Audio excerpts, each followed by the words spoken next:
जय हिंद दोस्तों, स्वागत है आज की एक नई वीडियो में। दोस्तों आज की इस वीडियो में हम मित्रता कक्षा 10 का भाग 2 वीडियो लेकर के आ चुके हैं, क्योंकि पार्ट 1 में मैंने गा नंबर तक के इन गद्यांशों को हल करा दिया था।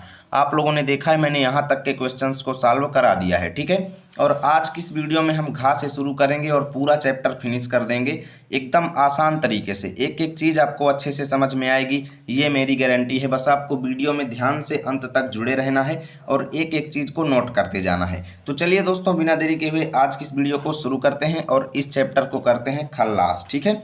चलो देखते हैं। यहाँ पे घा वाला गद्यांश है दोस्तों, यह कोई बात नहीं है। यहाँ से शुरू होता है और कहाँ तक जाता है, देखता था तक जाता है, ठीक है। चलो देखो, नोट्स में इसको लिखेंगे, एक तरफ यह कोई बात, दूसरी तरफ लिखेंगे देखता था, फिर कर देंगे डैश डैश, ओके। अब इसके क्वेश्चंस को देखो। उपर्युक्त गद्यांश का संदर्भ लिखिए। तो मैं बताया हूँ संदर्भ सेम टू सेम रहेगा, यानी जैसे पहले वाले में लिखे हो सेम वैसे लिखना है, लेकिन यहाँ पे एक बार फिर से आपको बता देते हैं, ठीक है, क्योंकि ये पार्ट 2 है। यहाँ पे देख सकते हो, प्रस्तुत गद्यांश हमारी पाठ्य पुस्तक हिंदी के गद्य खंड में संकलित एवं आचार्य रामचंद्र शुक्ल के द्वारा लिखित मित्रता नामक पाठ से लिया गया है। अब देखना, इस चैप्टर के सभी गद्यांशों में यही संदर्भ आएगा, तो आप लोग इसका स्क्रीनशॉट लेकर के रख लो, क्योंकि सभी जगह ये आपके काम आने वाला है। उसके बाद देखो, गद्यांश के रेखांकित अंश की व्याख्या। अब यहाँ से यहाँ तक इसमें रेखांकित अंश है, लेकिन चलिए पहले पूरे गद्यांश की व्याख्या बताते हैं, उसके बाद फिर रेखांकित वाले का हम लिखना बताएंगे, कैसे लिखना है, ठीक है। चलो देखते हैं। देखिए लेखक क्या कहते हैं। सबसे पहले आपको लिखना है, लेखक कहते हैं कि यह कोई बात नहीं कि एक ही स्वभाव और रुचि के लोगों में मित्रता हो सकती है। एक ही स्वभाव यानी एक ही व्यवहार, एक ही नेचर का, ठीक है ना। यानी यह जरूरी नहीं है कि जो दोस्त आपस में मित्रता कर रहे हैं उन दोनों का स्वभाव यानी उन दोनों का व्यवहार और उन दोनों की रुचि यानी इंटरेस्ट एक जैसे हो। जैसे मान लो कि आप एक दोस्त हैं और आप क्या करते हैं, आपको हिंदी पढ़ना अच्छा लगता है, आपका दूसरा दोस्त है, हो सकता है कि उसको हिंदी पढ़ना ना अच्छा लगता हो, उसको मैथ पढ़ना अच्छा लगता है ना। यानी आप दोनों मित्र हैं लेकिन आपकी रुचि अलग है। और ऐसे हो सकता है कि जैसे आप दोस्त हैं और आपका व्यवहार कुछ अलग है और आपके दोस्त का व्यवहार कुछ अलग है। यानी जरूरी नहीं है कि दोनों मित्रों का स्वभाव एक जैसा हो, दोनों मित्र किसी एक चीज़ में ही रुचि रखते हों, दोनों की अलग अलग इंटरेस्ट हो सकती है। किसी को आईपीएल देखना पसंद है, किसी को आईपीएल देखना नहीं पसंद है ना। यानी रुचि अलग अलग हो सकती है। तो लेखक यही चीज़ कहते हैं कि ये कोई बात नहीं है कि भाई एक ही स्वभाव और एक ही इंटरेस्ट के लोगों में मित्रता हो सकती है। समाज में, इस समाज में लोग विभिन्नता यानी अलगाव देख करके लोग एक दूसरे की ओर अट्रैक्ट होते हैं यानी आकर्षित होते हैं। क्यों? कोई ये सोचता है कि जैसे यार मुझको मैथ अच्छा नहीं लगता है, मैथ मुझे नहीं आती है, तो मैं कोई ऐसा दोस्त बना लूँ जिसको मैथ आती है, जिससे होगा क्या कि मुझको भी वो मैथ धीरे धीरे सिखा देगा और मुझे भी मैथ आने लगेगी, मेरे अंदर भी मैथ का ज्ञान हो जाएगा। यानी कोई ये सोचता है जिसको हिंदी नहीं आती वो हिंदी वाले का साथ पकड़ता है। यानी लेखक ये कहते हैं कि इस समाज में लोग अलगाव देखकर दोस्ती करते हैं और एक दूसरे की तरफ आकर्षित होते हैं, कि जो गुण हम में नहीं है हम चाहते हैं कि कोई ऐसा दोस्त मिल जाए जिसमें वो गुण हों, ठीक है ना। यानी चिंताशील मनुष्य यानी चिंता से युक्त व्यक्ति जो होता है वो क्या करता है, प्रफुल्लित चित्त का साथ ढूंढता है। यानी प्रफुल्लित माने प्रसन्न मन वाले, चित्त माने मन, यानी प्रसन्न मन वाले व्यक्ति का साथ कौन ढूंढता है, वह व्यक्ति जिसके मन में अनेकों चिंताएं चलती रहती हैं। वो प्रसन्न मन वाले का साथ इसलिए ढूंढता है ताकि वह उसके प्रसन्नता के साथ घुल मिल सके और अपने मन की चिंताओं को दूर कर सके, ठीक है। और निर्बल व्यक्ति बली का साथ ढूंढता है, यानी ऐसा व्यक्ति जो कमजोर है वो बलशाली व्यक्ति का साथ ढूंढता है। और धैर्यशाली व्यक्ति क्या करता है, उत्साही व्यक्ति का साथ ढूंढता है। ऐसे ही कहते हैं कि उच्च आकांक्षा वाला चंद्रगुप्त युक्ति और उपाय के लिए चाणक्य का मुंह ताकता था। यानी लेखक कहते हैं कि ऐसे ही इतिहास में प्राचीन काल में जबकि इतना ज़्यादा उसकी इच्छाएं होती थीं, ऊंची ऊंची इच्छाओं वाला चंद्रगुप्त जो था अनेकों उपाय और तरीके सीखने के लिए चाणक्य का मुंह ताकता था, अर्थात चाणक्य से दोस्ती किया करता था, चाणक्य से मित्रता करता था। और नीति विशारद माने नीतियों में विज्ञान या कह लो नीतियों में एक्सपर्ट, यानी वह व्यक्ति जिसको नीतियां खूब अच्छे तरीके से आती हैं, अनेकों चीज़ें उसे पता है। यानी नीति विशारद यानी नीति विशेषज्ञ अकबर जो है ना, अपना मन बहलाने के लिए बीरबल की ओर देखता था, अर्थात बीरबल का साथ करता था। जबकि उसको काफ़ी ज़्यादा ज्ञान था लेकिन फिर भी वो बीरबल के साथ मित्रता करता था, क्योंकि चाहता था कि मेरा मन बहल सके, ठीक है ना। तो अब यहाँ से यहाँ तक की व्याख्या लिखेंगे कैसे, चलो इस चीज़ को हम आपको अच्छे से दिखाते हैं। हेडिंग डालना है रेखांकित अंश की व्याख्या और लिखना है, लेखक कहते हैं कि मित्रता करने के लिए यह जरूरी नहीं है कि दोनों मित्र एक ही स्वभाव और रुचि के हों। अर्थात अलग अलग स्वभाव और रुचि वाले लोगों में भी मित्रता हो सकती है। लेखक कहते हैं कि समाज के लोग विभिन्नताओं को देखकर मित्रता करते हैं। ओके, यहाँ तक लिखना था, बस इतना आपको लिखना है। लेखक के अनुसार समाज में विभिन्नता देखकर लोग एक दूसरे की ओर क्यों आकर्षित होते हैं, तो इसका आंसर आप लोग लिखेंगे, समाज में विभिन्नता देखकर लोग एक दूसरे की ओर इसलिए आकर्षित होते हैं क्योंकि वह चाहते हैं कि जो गुण हम में नहीं है कोई ऐसा मित्र मिल जाए जिसमें वो गुण हो। ठीक है, यहाँ से आपका घ नंबर फिनिश हुआ। चलो आगे देखते हैं, अंगा नंबर हम देखते हैं। यहाँ पे देखिएगा अंगा नंबर है, मित्र का कर्तव्य इस प्रकार बताया गया है। यहाँ से शुरू होता है और कहाँ तक जाता है, धोखा ना होगा। तो देखो इसका सबसे पहले आप लोग लिखेंगे, एक तरफ मित्र का कर्तव्य, दूसरी तरफ धोखा ना होगा, फिर डैश डैश कर देंगे। ओके, अब देखिए यहाँ इसके नीचे क्वेश्चन दिया गया है, संदर्भ लिखना है। तो संदर्भ आप बिल्कुल पूर्ववत लिख देंगे, यानी जैसा पिछले वाले में बताया हूँ ना, स्क्रीनशॉट लिए होगे सेम उसको यहाँ पे लिख देना, अन्यथा आप भी पूर्ववत लिख देना। लेकिन एग्जाम में पूर्ववत मत लिखना, एग्जाम में आपको संदर्भ लिखना है। ठीक है, उसके बाद देखो गद्यांश के रेखांकित अंश की व्याख्या। चलिए पहले पूरे गद्यांश की व्याख्या देखते हैं, ताकि आप लोग अगर चैप्टर भी नहीं पढ़े हैं तब भी आपको पूरा गद्यांश समझ में आए और एग्जाम में आप अच्छे से कर पाएँ।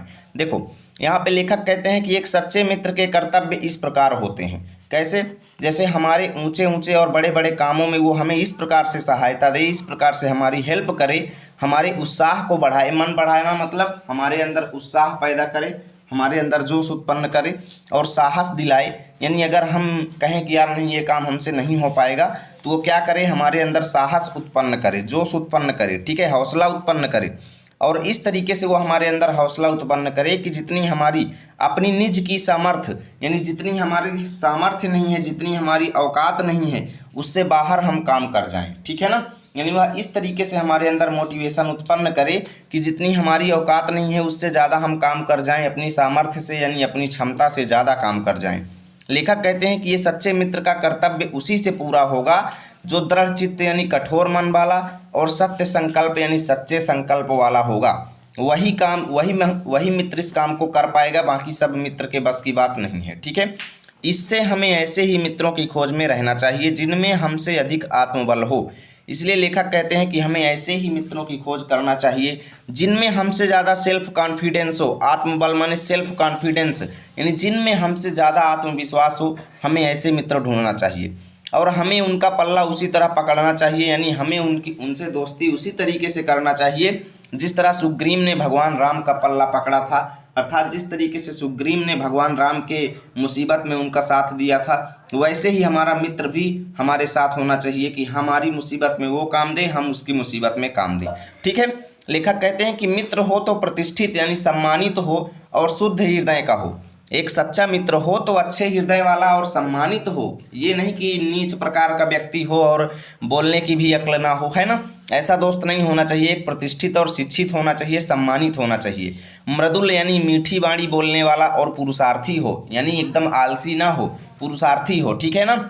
आगे है कि शिष्ट और सत्यनिष्ठ हो। शिष्ट माने शिक्षित हो, बोलने चालने में ठीक ठाक हो, और सत्यनिष्ठ हो यानी सच्चाई के प्रति विश्वास रखता हो, झूठी बातों में ना पड़ता हो, हमेशा सत्य बोलता हो, जिससे हम अपने को उनके भरोसे पर छोड़ सकें, यानी जिससे हम स्वयं को अपने मित्र के भरोसे छोड़ सकें और यह विश्वास कर सकें कि हमारे मित्र से किसी भी प्रकार का धोखा नहीं होगा, यानी हम उसके ऊपर अपना पूरा विश्वास दे सकें कि नहीं, मेरा दोस्त ऐसा कभी भी नहीं कर सकता। इतना हमें अपने मित्र के ऊपर विश्वास होना चाहिए। देखो गद्यांश का संदर्भ लिखने की बात करेंगे तो पूर्ववत होगा। ठीक है, रेखांकित अंश की व्याख्या देख लेते हैं, यहाँ से यहाँ तक की व्याख्या। पूरे गद्यांश की व्याख्या मैं बता चुका हूँ, एग्जाम में कहीं पर भी रेखांकित अंश देगा तो आप लिख लेंगे, मुझे आपसे ये उम्मीद है। लेकिन इस गद्यांश में जहाँ तक रेखांकित अंश है केवल मैं उतने की बताऊंगा। लेखक कहते हैं कि एक सच्चे मित्र के जो कर्तव्य होते हैं वो हर व्यक्ति द्वारा नहीं किया जा सकता। वह कर्तव्य केवल उसी व्यक्ति द्वारा हो सकता है जो सच्चे संकल्प और दृढ़ निश्चय वाला होता है। अतः लेखक कहते हैं कि हमें ऐसे मित्रों की खोज करनी चाहिए जो अत्यधिक दृढ़ निश्चय और आत्मविश्वास वाले हों। ठीक है, वेरी सिंपल। हमें कैसे मित्रों की खोज में रहना चाहिए, तो इसका आंसर आप लोग लिखेंगे, लेखक के अनुसार हमें ऐसे मित्रों की खोज में रहना चाहिए जिनमें हमसे अधिक आत्मबल हो। ठीक है, उम्मीद करता हूँ आपको एक एक चीज़ अच्छे से समझ में आ रही होगी। चलिए दोस्तों, अब चलते हैं 4 नंबर पे। ठीक है, अगले पेज पे हम आ चुके हैं और अगला गद्यांश आप सभी के सामने आ गया है। देखिए ये शुरू होता है, उनके लिए से कहाँ तक जाता है, करना चाहिए। तो आप लोग एक तरफ लिखेंगे उनके लिए, दूसरी तरफ लिखेंगे करना चाहिए, फिर डैश डैश कर देंगे, ठीक है। और यहाँ पे पहला प्रश्न है संदर्भ लिखिए, तो सेम टू सेम पूर्ववत लिख देंगे। और देखिए गद्यांश के रेखांकित अंश की व्याख्या, तो यहाँ पे दो दो रेखांकित अंश हैं, ठीक है ना। एक यहाँ से लेकर के यहाँ तक है, दूसरा यहाँ से शुरू होकर के यहाँ तक है। तो हम दोनों की अलग अलग हेडिंग डाल के लिखेंगे, लेकिन पहले पूरे गद्यांश की व्याख्या मैं आपको बताता हूँ। देखो यहाँ पे लेखक कहते हैं उनके लिए ना तो बड़े बड़े वीर अद्भुत काम करके गए हैं।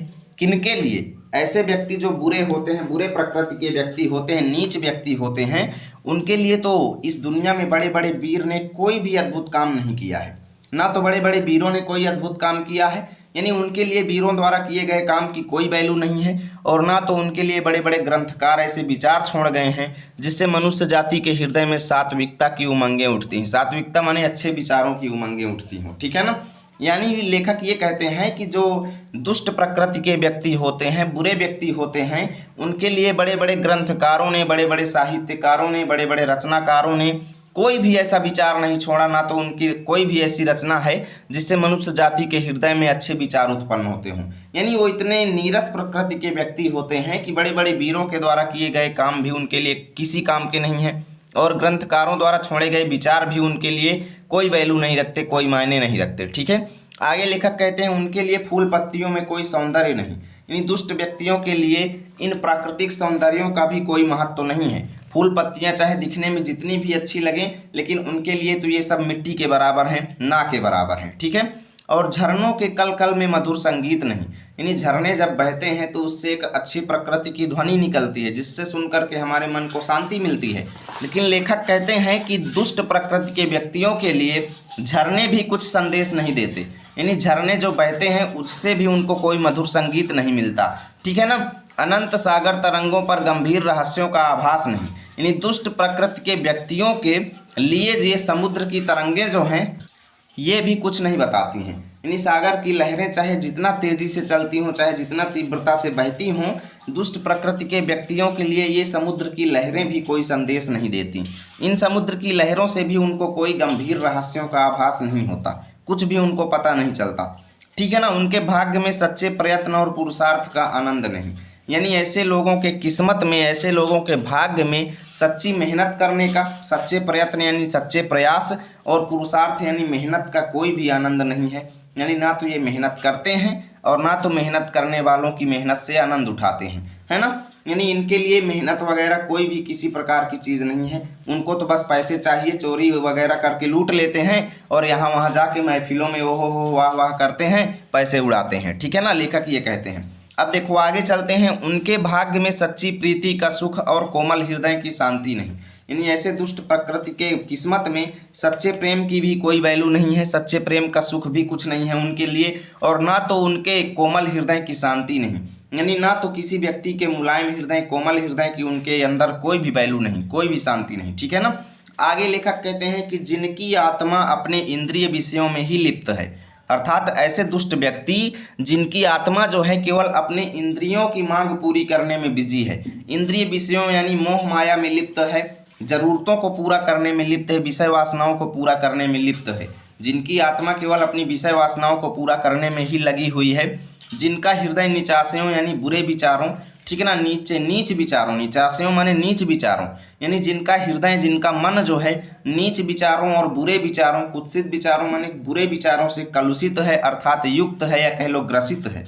यानी ऐसे दुष्ट व्यक्ति जिनकी आत्मा जो है केवल अपनी इंद्रिय वासनाओं को पूरा करने में लगी हुई है, जिनका हृदय जो है नीच विचारों और बुरे विचारों से ग्रसित है, ऐसे नाशोन्मुख, नाशोन्मुख माने वह व्यक्ति जो नाश की ओर आगे बढ़ रहा हो, यानी जिसका नाश हो रहा हो। लेखक कहते हैं ऐसे नाश की ओर जाने वाले व्यक्तियों को दिन दिन अंधकार में जाते हुए देख, पतित तो होते देख मतलब नष्ट होते देख, यानी दिन दिन अंधकार की ओर अग्रसर होते देख, कौन ऐसा होगा जो तरस न खाएगा, यानी लेखक कहते हैं कौन ऐसा व्यक्ति होगा जिसको इन पर तरस नहीं आएगी। यानी हर व्यक्ति को इनके ऊपर तरस आएगी और वो इनसे मित्रता कर लेगा। लेकिन लेखक कहते हैं, हे मेरे किशोरावस्था के लोगों, ऐसे प्राणियों का साथ ना करना चाहिए।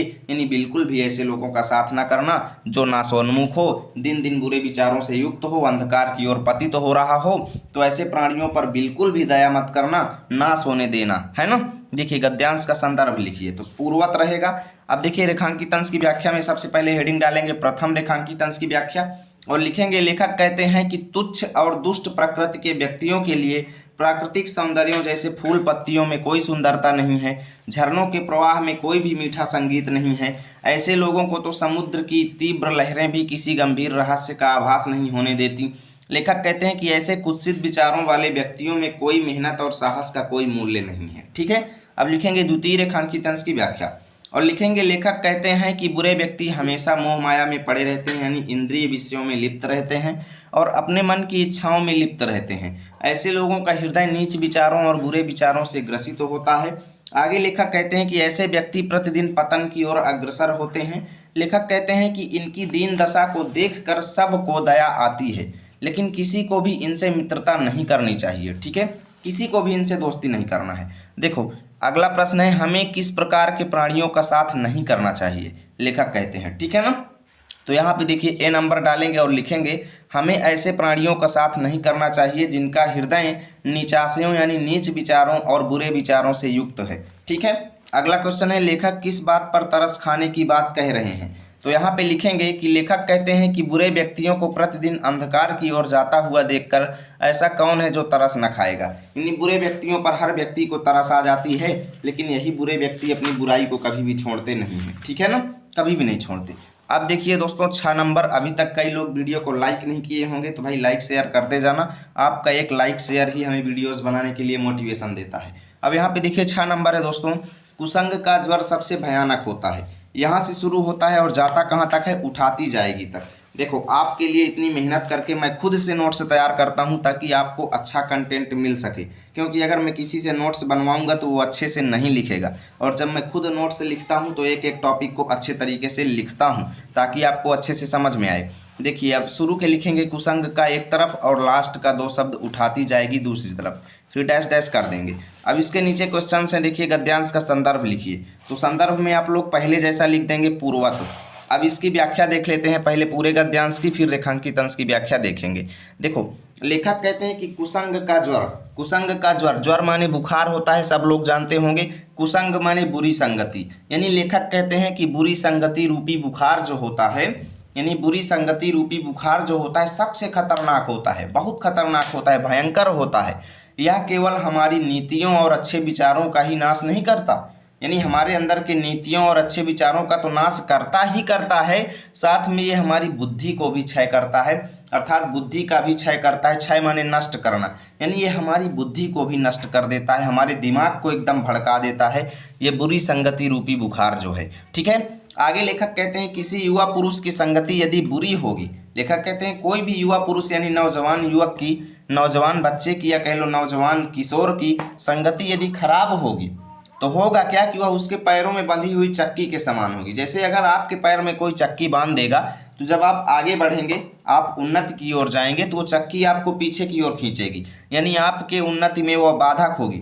तो ऐसे ही लेखक कहते हैं कि ये बुरी संगति जो होती है ना, ये व्यक्ति के पैर में बंधी हुई चक्की के समान होती है, जो उसे दिन दिन पीछे की ओर अवनति, अवनति माने असफलता, अवनति माने असफलता के गड्ढे में गिराती जाएगी, यानी दिन दिन उसको पीछे की ओर ही खींचेगी, कभी भी उसको आगे की ओर नहीं जाने देगी। और यदि अच्छी होगी, और यदि किसी व्यक्ति की संगति अच्छी होगी तो वह सहारा देने वाली सुदृढ़ माने मजबूत, बाहु माने भुजा के समान होगी, यानी जैसे आपकी भुजा जो है मजबूत होती है तो वह हमेशा आपके काम आती है, कोई भी काम करेंगे तो भुजा आपका सहारा देती है। वैसे ही लेखक कहते हैं कि एक सच्ची दोस्ती जो होती है ना, एक भुजा के समान होती है, जो उसे निरंतर यानी लगातार उन्नति की ओर उठाती जाएगी, यानी हमेशा उसको आगे बढ़ाएगी, हमेशा उसको सफल बनाएगी। ठीक है, अब देखिए रेखांकित अंश की व्याख्या देख लीजिए। देखो हेडिंग डाल देना और लिखेंगे, लेखक कहते हैं कि बुरी संगति रूपी बुखार बहुत खतरनाक होता है, यह केवल हमारे अच्छे विचारों का ही नाश नहीं करता बल्कि साथ में हमारी बुद्धि को भी क्षयित करता है। लेखक कहते हैं कि अगर किसी व्यक्ति की संगति बुरी रहेगी तो वह उसके पैरों में बंधी हुई चक्की के जैसे होगी। अर्थात यदि किसी व्यक्ति के पैर में चक्की बांध दिया जाए तो वह प्रतिदिन उसे पीछे की ओर ही खींचेगी। वैसे ही बुरी संगति व्यक्ति को हमेशा पीछे खींचती है और असफलता रूपी गड्ढे में गिरा देती है। ठीक है, अब देखिए कुसंग का क्या प्रभाव होता है। तीसरे का ए वाला क्वेश्चन है और देखिएगा ए वाले में तीनों प्रश्न सेम ही हैं। जैसे देखिए कुसंग का क्या प्रभाव होता है, कुसंग का प्रभाव व्यक्ति के जीवन पर किस प्रकार पड़ता है, युवा पुरुष की संगति यदि बुरी होगी तो उसका क्या परिणाम होगा। यानी तीनों क्वेश्चन सेम ही हैं, तो तीनों में बस आपको सेम यही आंसर लिखना है। कुसंग व्यक्ति की अच्छे विचारों के साथ साथ बुद्धि का भी क्षय कर देता है। ठीक है, देखिए बी वाला कुसंग और अच्छी संगति में क्या अंतर है, तो आप लोग लिखेंगे कुसंग व्यक्ति को हमेशा असफलता की ओर ले जाता है जबकि अच्छी संगति व्यक्ति को निरंतर उन्नति की ओर उठाती है। बस इतना आपको लिखना है और आपका गद्यांश सॉल्व हो जाएगा। ठीक है, बहुत ही अच्छे तरीके से। चलो आगे चलते हैं जा नंबर गद्यांश। और आज इस वीडियो में इस चैप्टर को फिनिश करके ही जाना है क्योंकि मैंने ये ठान करके आया हूँ 3 पार्ट नहीं बनाएंगे, 2 पार्ट में ही फिनिश करेंगे। देखो ये सावधान रहो से शुरू होता है और कहाँ तक जाता है, छूत से बचो तक। तो आप लोग एक तरफ लिखेंगे सावधान रहो, दूसरी तरफ छूत से बचो, डैश डैश कर देना। देखिए संदर्भ तो सेम टू सेम पूर्वत लिख देना। पहले पूरे गद्यांश की व्याख्या देख लेते हैं, ठीक है ना। देखो लेखक कहते हैं कि हे मेरे युवकों, हे नौजवानों, हे किशोरों, सावधान रहो, तुम सावधान रहो। ऐसा ना हो कि पहले पहल तुम इसे एक बहुत सामान्य बात समझो। किसे सामान्य बात समझो, जैसे देखो लेखक ये कहते हैं कि हे युवकों, अगर आपने पहली बार कोई गलती किया, जैसे मान लो कि आपने पहली बार किसी चीज़ का नशा कर लिया, ठीक है, तो आप जब पहली बार किसी चीज़ का नशा करेंगे ना तो आपके मन में क्या बात आएगी कि यार चलो छोड़ो, एक बार कर लिए लेकिन आज से ये नशा हम दोबारा नहीं करेंगे। यानी आप उसे क्या करते हैं, बहुत सामान्य बात समझ लेते हैं कि चलो हो गया, आज हमने कर लिया, संगति में पड़ गए, कर लिया, लेकिन दोबारा ऐसा नहीं होगा। लेकिन लेखक यही कहते हैं, हे युवकों सावधान रहना, ऐसा ना हो कि पहले पहल तुम इसे बहुत सामान्य बात समझो, यानी आपके द्वारा किए गए बुरे काम को आप एक जनरल बात समझो और सोचो कि एक बार ऐसा हुआ है फिर ऐसा ना होगा। यानी अथवा तुम्हारे चरित्र बल का ऐसा प्रभाव पड़ेगा कि ऐसी बातें बकने वाले आगे चलकर आप सुधर जाएंगे। यानी लेखक कहते हैं कि आप ऐसा मत सोचना कि आपके चरित्र पर ऐसा प्रभाव पड़ेगा, ऐसा आपका जो है विचार हो जाएंगे कि ऐसी बातें कहने वाले, बुरी बातें बकने वाले आप आगे चल के सुधर जाएंगे। ऐसा नहीं होगा। जैसे आप किसी को भी गाली दे रहे हैं और सोच रहे हैं कि यार आज गाली दिए, अब अगली बार से गाली नहीं देंगे, यानी आप किसी को भी बुरी बात कह रहे हैं, आप अपने दोस्तों से ही बुरी बातें कर रहे हैं और सोच रहे हैं कि यार चलो आज जो हुआ हुआ, अगली बार से अपने दोस्तों से बुरी बातें नहीं करेंगे।